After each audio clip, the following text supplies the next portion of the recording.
How's it going, guys? My name's Ted Sutton, and you're listening to Direct Answers from Corporate Direct. So, we're a registered agent service. We set up a bunch of entities for people, and a big question when you set up your entity is, how's it going to be taxed? And one question that we get a lot is, what's the difference between being taxed as a C-Corp and being taxed as an S-Corp? Now, up front, I just want to say that in a lot of situations, this applies to the corporate entity. This applies to corporations. But LLCs can also be taxed as C-Corps and S-Corps as well. So at first, I'm going to talk about the biggest difference between the two. And then after that, I'll sort of go into the pros and cons of being taxed as either a C-Corp or an S-Corp. So the biggest difference is that a C-Corp is taxed twice. So you have to deal with a double tax regime there, which means that when revenues come into the company, they're taxed first at the entity level, and then if any dividends are paid out to the shareholders, those dividends are taxed at the shareholder level. So because you have the entity tax and the shareholder tax, there's two levels of taxation there. What my accountant likes to use to describe that is that a C-Corp is like a box. All the revenue going in, it stays in the box, it's taxed in the box, and then if any distributions or dividends are paid out to the shareholders, then it's taxed a second time at the shareholder's individual rate. Now, the S-Corp's a little bit different because you're only taxed once, and my accountant likes to describe it as a funnel. So if you had revenue coming into your corporation or LLC tax as an S-Corp, you don't pay tax on the entity level. The profits from that entity are flowed through, they go through the funnel onto your individual tax returns. And so I figured I would just provide an example to show the differences in how they're taxed and why in a lot of situations, especially if you're a smaller business, it's better to be taxed as an S-Corp. Let's say, for example, that you have two corporations. One is taxed as a C-Corp, another's taxed as an S-Corp. And for simplicity's sake, let's just say they each made $1 million in one taxable year. So for the C-Corp, because it stays in the box, you pay the corporate tax at the entity level, which as of this recording is 21%. So on that $1 million, you're paying 21%, so that's $210,000 going to the IRS.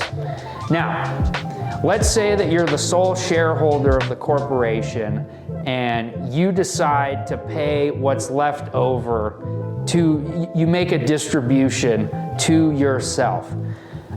So after the first tax, you have $790,000 left over. That $790,000 goes onto your personal tax return, and at that rate, you're paying 37%, which, when you pay $790,000, take away 37%, that's $292,300 that you have to pay in tax individually. Now, what you have left over is $497,700. So more than half of that revenue went to Uncle Sam. It went to the IRS. Now, with an S-Corp, it's a little bit better if you make $1 million and you're the only shareholder of the company. So, if you make $1 million in your S-Corp, because the S-Corp doesn't pay any tax at the entity level, it goes through the funnel and flows through onto your personal tax return. And when you have $1 million on your personal tax return, the current tax rate's 37%. So you pay $370,000 to the IRS. And what's left over is $630,000. So being taxed as an S-Corp in that situation, you saved $130,000. That's the biggest difference between the two. when you hear about the corporate tax rate that applies to the C-Corp, but if you're a smaller business, it makes sense to be taxed as an S-Corp. Some people might ask, well, what's the point of being taxed as a C-Corp if you're paying more money to the IRS? Well, there's some advantages that C-Corps have that S-Corps do not. And the first thing is that a C-Corp, unlike an S-Corp, can issue multiple classes of stock, which means that you have different rights depending on what type of stock you have. So the two most common types of stock are common stock and preferred stock. With common stock, you have the right to vote on certain matters for the corporation. So I have a Schwab account. And sometimes I get mail from the company regarding some stock that I own about their annual shareholder meetings, and I have the right to vote in them. Usually I just throw them into the trash, but because I have the right to vote, that means that I have common stock. So common stock, like I said, you have the right to vote, and you have the right to receive dividends if they're paid out. With preferred stock, it's a little bit different. You don't have the right to vote, but if any distributions or dividends are made, then you have priority over the people with common stock. So you don't vote, but you have the chance to get more money. Another advantage of the C-Corp is that you do have access to a wider pool of investors. When it comes to raising capital, the C-Corp is a very common entity because people can buy stock.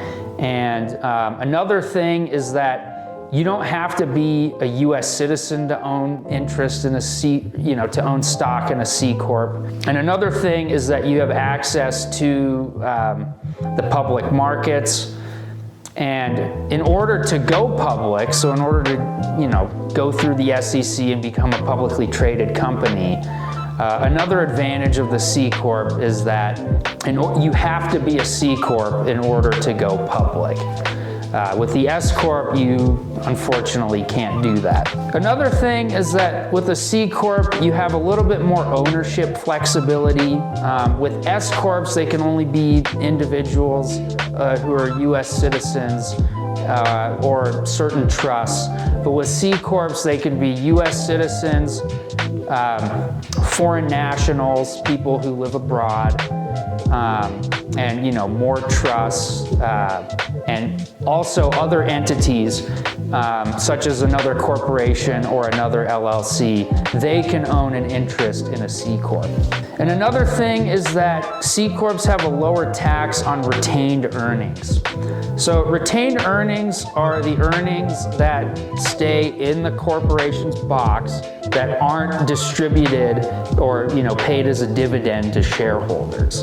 Because it stays in the box, you're paying the 21% tax rate, as opposed to an S-Corp where it flows onto your personal tax return, and let's say you're paying 37%. So your tax on the retained earnings is a little bit lower.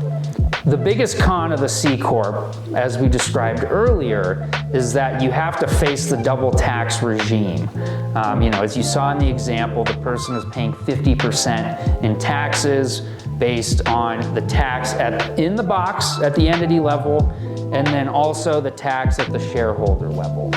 Another thing is that there are more formalities in a C-Corp than there are with an S-Corp. You have to file your own tax return, you need to have a board of directors, and you're required to have annual meetings. So it's a little bit more rigid, you need to be a little bit more formal in that regard. And another thing is that there's no flexibility with how profits and losses are allocated. Because, like I said, everything stays in the box, the profits and losses stay up here, and they're not allocated at the shareholder or the individual level. On to the S-Corp. One of the biggest pros, the biggest pro, as we mentioned before, is that you only face one level of tax. In the example that I described, all the taxes from the S-Corp flow on to the person's individual returns, and they end up paying less than you would if you had owned a C-Corp. Another thing is that, like I mentioned, there's flexibility with how profits and losses are allocated. This is something that we do in our operating agreements with how profits and losses can be shared. So if your S-Corp has a loss for the year, then that flows onto your personal tax return. If you have multiple shareholders, there's different ways that you can allocate that. Another thing is that there are some tax credits and deductions that are available to S-Corps that are not available to C-Corps. The biggest one is called the QBI deduction, which stands for the Qualified Business Income Deduction. And this was passed in the 2017 Tax Cuts and Jobs Act. And with the QBI deduction, you can deduct up to 20% of the qualified business income that you generate during the tax year. So in the example where you generate $1 million, you can write off $200,000 with that QBI deduction. So it's a way to just save more on taxes, and it can be very advantageous.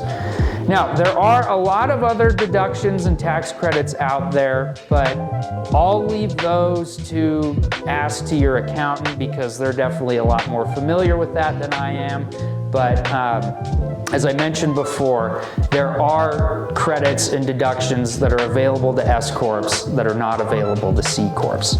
The biggest con with the S-Corp is that there's a lot of restrictions on who can own the S-Corp. Unlike a C-Corp, the maximum number of shareholders you can have in an S-Corp is 100. And on top of that, they have to be US citizens. If you have someone abroad who tries to own an interest in an S-Corp, that just won't work out. Those are the rules. It'd be nice if they were different, but that's just how it is. Another thing with the S-Corp that's a con is that there's only one class of stock allowed. With the C-Corp, you could have common or preferred, but with the S-Corp, there's only one type that's permitted.